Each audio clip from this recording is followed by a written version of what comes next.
something or you really want to do something, you'll figure out how to do it, or you'll figure out a way to find what you need. And that's how you manipulate energy and your situation. Reality. Yes, it bends to your will. That's what it is. That's what will is. I think a lot of times people assume when they say follow your will just means do whatever you want. Yeah, exactly. And which, in the most hedonistic point of view, I guess, yeah, you're going to read it that way. If you're like an 18-year-old boy reading the Satanic Bible. But honestly, you do bend it. So like when you meet people and they give you, like, I think of it like this. It's more about the people you meet along your path. Because you may meet somebody, like I met a lot of ceremonial magicians and different people that did different types of magic. And sometimes just the little things they showed me their own way, maybe I didn't use it then, but later on I did, and I remembered what they taught me. You know what I mean? So you remember those things. Because it clicks into place. So I think having those experiences hold a lot more water. Like, those are your stepping stones. Those are the things you remember. The things that Dee Dee taught me and the things that I learned from Carlotta, I'll never forget. Like, those were important lessons. You know what I mean? I always feel that in more rural places, and especially in more indigenous places, like in South America and even Africa. Word of mouth and stuff. Yeah. And so you have to go out and you have to go to botanicas and you have to talk to the ladies, and it's a lot different than when these people on YouTube now who are just getting all their information from the internet and off of each other. It's a lot easier to connect that way though, but I feel that it's a lot more... It's lost like that mystic tradition. Yeah. You get what I'm saying? Like, it was, I don't want to say it's not special anymore because it still is, of course, but now, before you had to search to find it. Like when I first started back in the early 90s, and I'm sure way before then, back in the 70s and stuff, when people were looking for it. And back in magazines. Yeah, like it was hard to find. Nowadays, you're right. There's the internet, you just type it. You pay PayPal, and oh look, you got your courses online. Oh look, you get your certificate. You are set. But my point is, you can do all that, but if you don't put the work in it, you don't actually do it, and you don't keep doing it.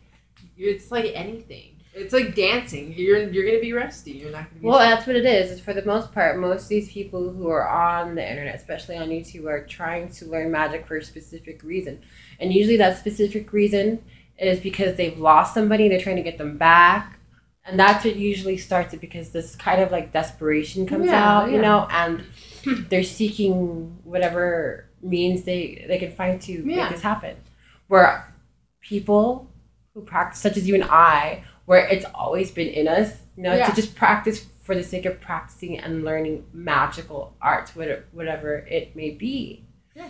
And there's no sense of becoming consciously aware of things because they're doing magic because it's mundane to them. You know what I mean? Mm-hmm. Where as you and I practice magic and we're practicing different types of magic and doing different things and reading about different things and opening up our conscious awareness so we can, and I think a lot of times people are scared of that. And that's why people who do practice will turn away, because a lot of people can't handle the information that comes to them afterwards. Because putting in spell work, doing spell work, whether it's folk magic or whatever, it opens your mind up a lot. Well, yeah, but I also do get a lot of people that I know that they don't practice. I don't want to say they don't practice at all, because they probably do, and they do a lot of mental stuff, but they don't actually practice.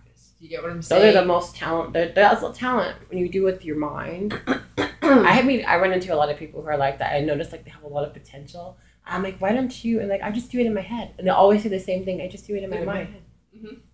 And like, well, their willpower. A lot of them's like, well, if you think about it, a lot of them are really young too. That's true. Mm-hmm. Like when, like I won't say names, but like telling me, her experiences, you know what I mean? I'm like, yeah, you're just like me. Like it started when you were really, really small. Well, you knew you were different. We usually do. Something's different. The rest of your family or whatever, What was your first exposure to, I guess, anything occult related. Do you remember that far back, like when you were a little kid? Like I remember my first exposure was the Ursula, the sea witch on the little, and I was like maybe 3. And I knew, like, I was more drawn to that character, and I think because in my mind, she was a woman, but she had power, and she was a very, like, powerful woman. She made things happen, and I was more drawn to that than I was. I was drawn to Ariel, obviously, but not as much as I was to Ursula, because she just had that, like, female domination that attracted me, and that was my first taste of, like, I guess what you would call magic or witchcraft or some kind of, you know, vision or image of it.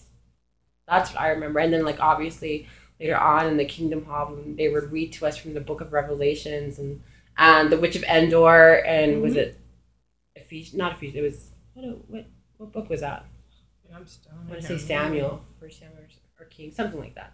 But the Witch of Endor. And I always thought that was cool, and that fascinated me. And the more you told me I was wrong and dark and evil, the more and more delicious I thought it was. I wanted more.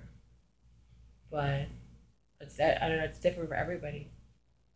Well, I didn't know it was like witchcraft or anything, but I think it was like 4. And my mom, I remember it was raining a lot. I was little. My brother hadn't been born yet, and she put out a big old bowl and collected a lot of rainwater. And then I remember her washing her hair and saying it was going to grow a lot faster because it was magic in the water because it fell from the sky. I remember being like, ooh, you know what I mean?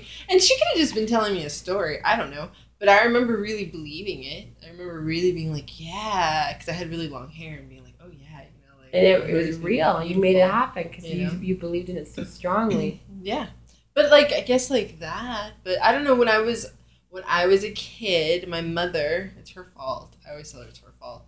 But she played me. She thought I was satanic. She thought that there was something wrong with me. So she brought me this video with this guy. I had to be like 11, maybe 10 or 11. And it was a thing about back then. There was a satanic craze. It was metal and the satanic craze. And like, it was all about Satanism. And oh my God, they kill people and stuff. And underground. My mom brought this thing, and it talked about, oh my God, it talked about every fucking magician you could possibly think of. And I remember being like, getting their names and writing them and being like, I gotta research these motherfuckers. And I researched them, and I was fascinated. But she started me on my journey to becoming an occultist, because it's not just practicing magic. I study it. Those are 2 different things to me. Studying about the occult and studying magic, yes, you're book smart and you're sharp and you know your shit. Different than practicing, you know? Practicing is a whole lot different than it's about making things happen. I mean? Yeah, I mean, they're both equally important. You know, some people are just more schooled physically because they like to constantly practice, and you get other people that are nerdy. They love to read, so they read about fucking magic and shit. That's what I can't stand, is those type of people who they do have all this power because they have so many books. Yeah, and that doesn't mean you have power. It means you have knowledge. Knowledge is a form of power, correct? But think about it. If you actually use that knowledge, and that's where magical power. Yeah, that's where the power comes in. You know what I mean? But I don't know. Like, I just think I just noticed that a lot. I noticed that a lot, especially where we live at. You know, so, but I understand both sides of the coin. You know, I'm an avid, like I said, I'm an occultist. I'm like a nerd reader and everything, but at the same time, I put in my work.